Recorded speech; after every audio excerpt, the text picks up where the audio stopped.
बिस्मिल्लाहिर्रहमानिर्रहीम। देखिए जी, हम आज इम्प्रॉपर इंटीग्रल की प्लेलिस्ट जो है वो शुरू कर रहे हैं। तो हमारे पास क्या कहते हैं प्लेलिस्ट का, यानी कि हमारे पास इम्प्रॉपर इंटीग्रल का एक क्वेश्चन आपके सामने है। इसकी पहचान हमारे पास ये होगी कि आप आइडेंटिफाई इसको कैसे करेंगे। तो आइडेंटिफाई करने के लिए आपको जो है यहाँ पर ये देखना होगा कि इसकी लोअर लिमिट या अपर लिमिट या दोनों में से कोई एक इन्फिनिटी हो, या आपके पास क्या कहते हैं माइनस इन्फिनिटी हो, या दोनों में से दोनों ही इन्फिनिटी हो, तो हम इम्प्रॉपर इंटीग्रल इसको तस्वर करेंगे। और भी तरीकेकार हैं इम्प्रॉपर इंटीग्रल को जज करने के, उसको जो है आइडेंटिफाई करने के लिए, उसको हम बाद में डिस्कस करेंगे। मैं आपको एडवाइस करूंगा कि आप इस सवाल को ना हमेशा अगर इस तरीके से कर लें कि आप इसको पहले इंटीग्रेशन का क्वेश्चन बनाएं जिस तरीके से आप पहले क्लासेस में करते थे। लेकिन शर्त ये है कि इसके अंदर लिमिट्स नहीं लिखेंगे। लिमिट्स को कैसे लिखेंगे उसको हम बाद में देखते हैं। तो सबसे पहले इसका नाम हम I1 रख लेते हैं। से लेट I1 इसके बराबर इक्वल होगा, फिर उसके बाद इसकी इंटीग्रेशन करते हैं। E raise to power minus x की इंटीग्रेशन -1 आपके पास होगी, जिसका जो हमने पहले भी फार्मूले पढ़े हुए हैं कि e raise to power A x और into d x is equal to e raise to power A x over a हमारे पास है। आप सारे फार्मूले जो हैं वो रिवाइज कर लें। हमारी प्ले लिस्ट के अंदर भी जो है डेरिवेटिव और इंटीग्रेशन के फार्मूले जो हैं वो मौजूद होंगे। उसके बाद हमारे पास ये है कि I1 हमारे पास इक्वल आया जी I1, क्योंकि ये लिमिट्स के बगैर है हमारे पास, तो -1 over E raise to power X हो जाएगा। अब हम इस तरीके से करते हैं कि ये जो लिमिट्स हैं इनको अप्लाई कर देते हैं। देखें किस तरीके से हम यहाँ पर करते हैं। हम इस तरीके से करेंगे कि आप इसको यहाँ पर दो बोथ साइड्स के ऊपर हम ये अप्लाई कर देंगे लिमिट्स। इसको हम टी कह लेते हैं, आप अगर चाहें तो थीटा भी कह सकते हैं। टी हमारे पास और 0 टू टी, यानी इन्फिनिटी की जगह जो है वो हम यहाँ पर टी लिख देंगे, और e raise to power minus x और डी एक्स। अब हमारे पास इसकी इंटीग्रेशन हमने ऑलरेडी पहले ही कर रखी है, यानी विदाउट लिमिट 0 टी के दरमियान में। तो हम यहाँ पर इसका आंसर डायरेक्ट हम यहाँ पर लिख देते हैं -1 ओवर एक्स। और चूंकि लिमिट्स हमारे पास ये हैं, आपके पास लिमिट्स हैं 0 और टी, और लिमिट जो है वो हमारे पास t अप्रोचेस टू इन्फिनिटी हमारे पास है। नेक्स्ट स्टेप के अंदर हमारे पास फिर ये होगा कि हम पहले t अपर लिमिट सब्स्टिट्यूट करेंगे और उसके बाद लोअर लिमिट जो है वो हम सब्स्टिट्यूट करेंगे। Integral I is equal to limit t approaches to infinity, then आपके पास -1 over E raise to power t -1 over E raise to power 0 upper limits और लोअर लिमिट सब्स्टिट्यूट की। और अभी तक टी लिमिट हमने अप्लाई नहीं की। लिमिट नेक्स्ट स्टेप में हमारे पास टी अप्रोचेस टू इन्फिनिटी, और यहाँ पर टी हम ऐसा करते हैं कि लिमिट्स अप्लाई कर देते हैं। तो लिमिट्स अप्लाई करेंगे तो हमारे पास सूरत कंडीशन ये बन जाएगी आपके पास -1 over E raise to power infinity. जहाँ टी है वहाँ पर हम इन्फिनिटी जो है वो रख रहे हैं, और ये e की पावर 0 हमें मालूम है कि वो 1 होता है, लिहाजा ये हमारे पास -1 ओवर नेक्स्ट हमारे पास क्या कहते हैं e raise to power infinity. किसी की भी पावर, रियल नंबर की पावर इन्फिनिटी हमारे पास हो तो हम इसको, यानी ई रेज टू पावर इन्फिनिटी जो होगा वो इन्फिनिटी हमारे पास होगा। बाकी ये हमारे पास -1 आ गया, और नेक्स्ट हमारे पास यहाँ पे लिख देते हैं कि हमारे पास e की पावर 0 जो है वो आपके पास 1 है, और e की पावर इन्फिनिटी जो होगा वो हमारे पास इन्फिनिटी हमारे पास होगा।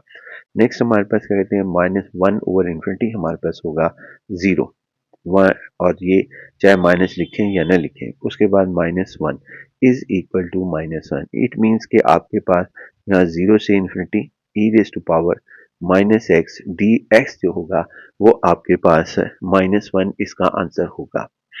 ये हमारे पास इसका आंसर जो है यहाँ पर आया। नेक्स्ट क्वेश्चन जो है वो हम करते हैं।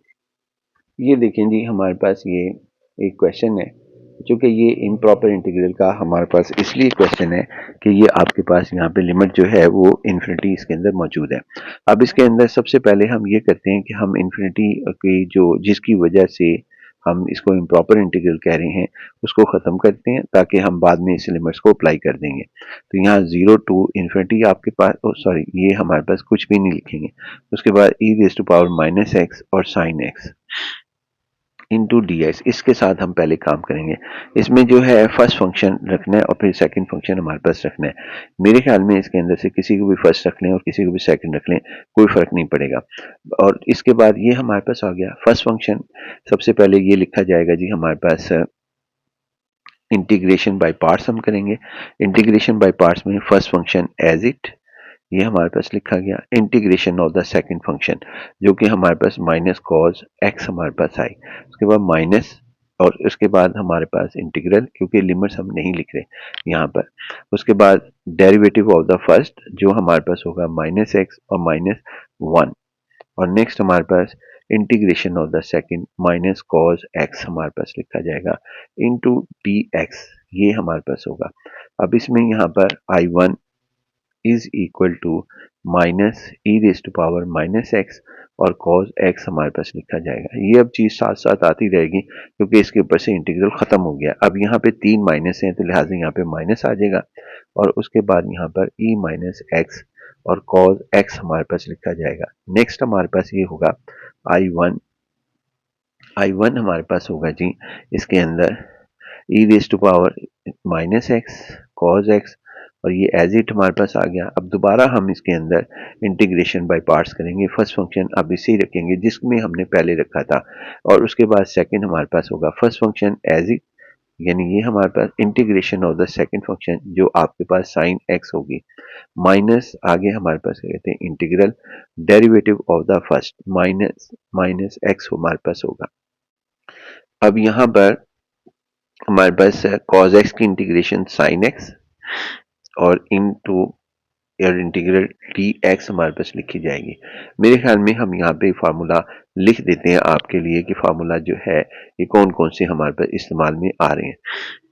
तो यहाँ पे फार्मूला याद रखिएगा, साइन ए एक्स और D x 1/a cos a x, और माइनस हमारे पास सेकंड फार्मूला हमारे पास ये है कि cos a x D x 1/a sine a x हमारे पास होगा। और एक फार्मूला और हम यूज कर रहे हैं इसके अंदर जो कि आपके पास ये है, third one E raise to power A x D x 1/a E raise to power A X. ये 3 फार्मूला जो हैं वो हमने इस्तेमाल किए।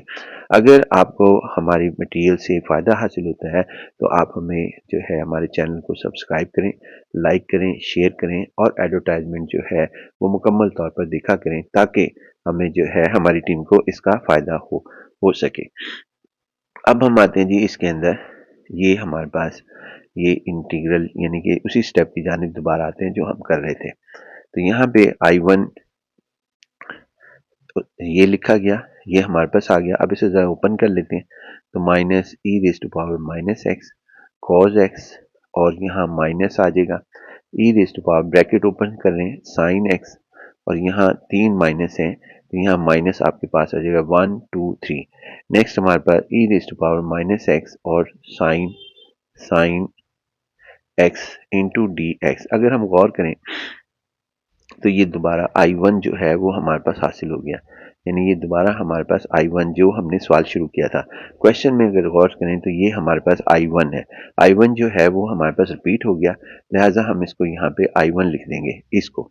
तो हम यहाँ पे लिखेंगे I one is equal to हमारे पास minus E raise to power minus x cos x, और नेक्स्ट हमारे पास minus E raise to power minus x और साइन एक्स और माइनस आई वन हमारे पास आ गया। अब यहाँ से हम ये माइनस आई वन को दूसरी साइड पे ले जाते हैं तो I one plus I two, sorry I one, और उसके बाद e raise to power minus x, ये और ये दोनों कॉमन ले लिए तो हमारे पास आ गया जी कॉज एक्स और प्लस साइन एक्स, ये हमारे पास लिखा गया।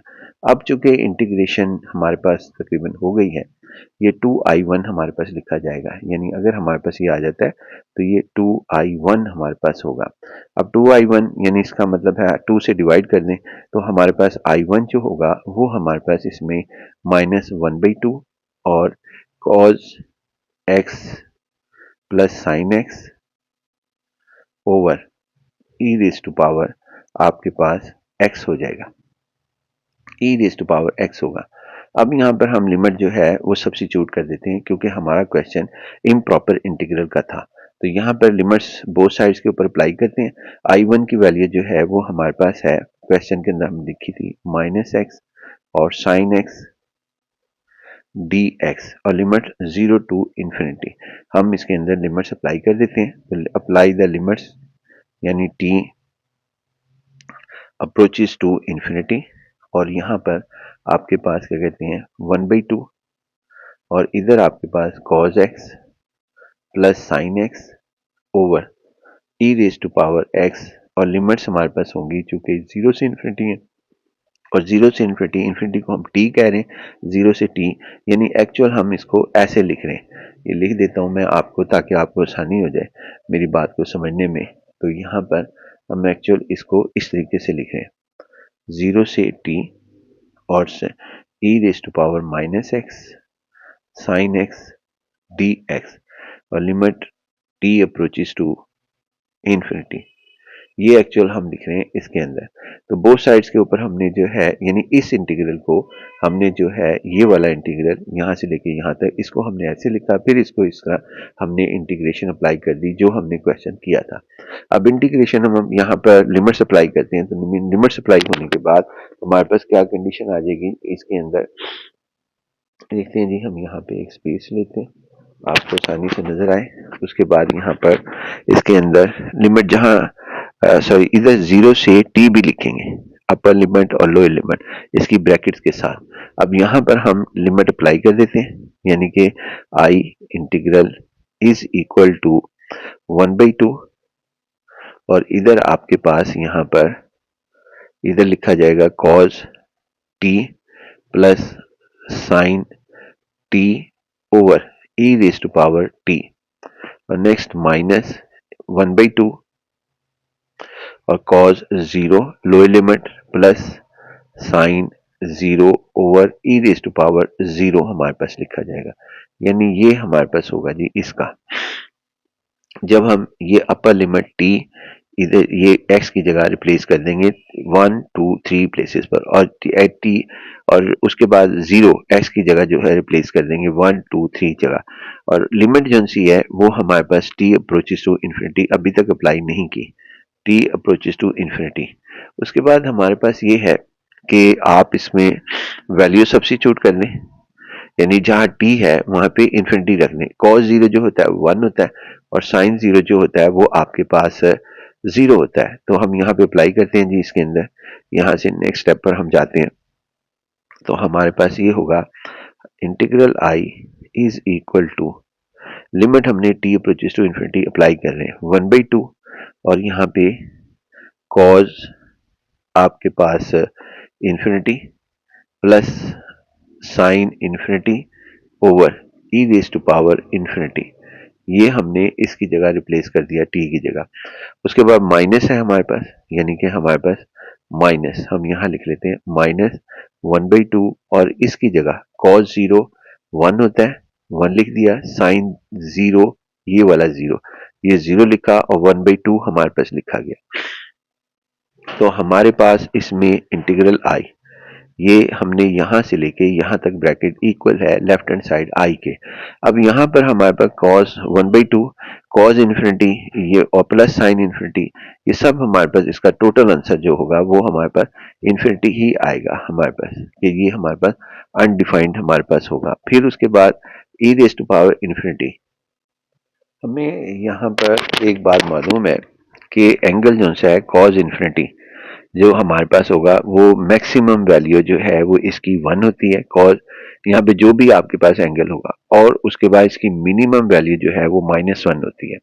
यानी हम कोई भी वैल्यू हम इसी तरह साइन इंफिनिटी यानी साइन थीटा जो है वो मैक्सिमम 1 होता है और मिनिमम -1 होता है। इट मीन्स कि ये अगर 1 हो जाए, मैक्सिमम वैल्यू लगा लें, 1 हो जाए और ये +1 हो जाए, दोनों सूरत हाल के अंदर आपके पास ये फाइनाइट नंबर आएगा। यानी क्योंकि -1 और +1 के दरमियान हमारे पास फाइनाइट नंबर लाई करते हैं, लिहाजा ये फाइनाइट नंबर होगा। हमारे पास अगर कोई एक फाइनाइट नंबर हो, यानी कि 1 हो, 2 हो, 3 हो, हमारे पास जो सॉरी इसका नंबर यानी कि इसका जवाब 1 आ गया फॉर एग्जांपल, मैं वैसे ही कह रहा हूँ, और साइन इन्फिनिटी इसका जवाब भी फॉर एग्जांपल कोई फाइनाइट नंबर है, इसका भी नंबर फाइनाइट नंबर है और इसको हम डिवाइड बाय इन्फिनिटी करते हैं, तो फाइनाइट नंबर को इसका जवाब ये हमारे पास आ गया और साथ ये 2 हमारे पास हो गया। मैं इस ब्रैकेट की बात कर रहा हूँ, finite number plus finite number over over जो सा है E raise to power infinity, वो इन्फिनिटी ही होता है। क्योंकि कॉज, एक दफा फिर रिवाइज करूंगा, कॉज इन्फिनिटी यानी कॉज थीटा जो है वो मैक्सिमम वैल्यू 1 रखता है और मिनिमम वैल्यू -1 रखता है, यानी इनके दरमियान में कोई एक फाइनाइट नंबर होगा। इसी तरह ये साइन इन्फिनिटी पे मैक्सिमम नंबर +1 है और मिनिमम नंबर -1 है और डिवाइड बाई इन्फिनिटी हमारे पास आ गया। अब उसके बाद एक नीचे हमारे पास है इसका, यानी कि -1/2, तो ये हमारे पास आ जाएगा -1/4। अब अच्छा, अब हमारे पास क्या है जी, ये ब्रैकेट इसकी ये वाली क्लोज कर दी हमने। उसके बाद हमारे पास जवाब आता है जी इसका, integral I is equal to, आपके पास होगा फाइनाइट नंबर को जब हम इन्फिनिटी से डिवाइड करते हैं, तो आपके पास फाइनाइट नंबर को जब हम इन्फिनिटी से डिवाइड करते हैं वो जीरो हो जाता है। जीरो, जीरो को 1/2 से मल्टीप्लाई करें तो जीरो, -1/4, तो हमारे पास आंसर जो होगा वो -1/4 होगा। इट मीन्स कि जो हमने ये क्वेश्चन शुरू किया था, 0 to infinity E raise to power -x और साइन x और डी एक्स, इसका आंसर हमारे पास -1/4 हमारे पास लिखा जाएगा। वीडियो पसंद आई हो तो ज़रूर लाइक कीजिए, सब्सक्राइब कीजिए, चैनल्स को जो है वो शेयर कीजिए और वीडियो को भी शेयर कीजिए।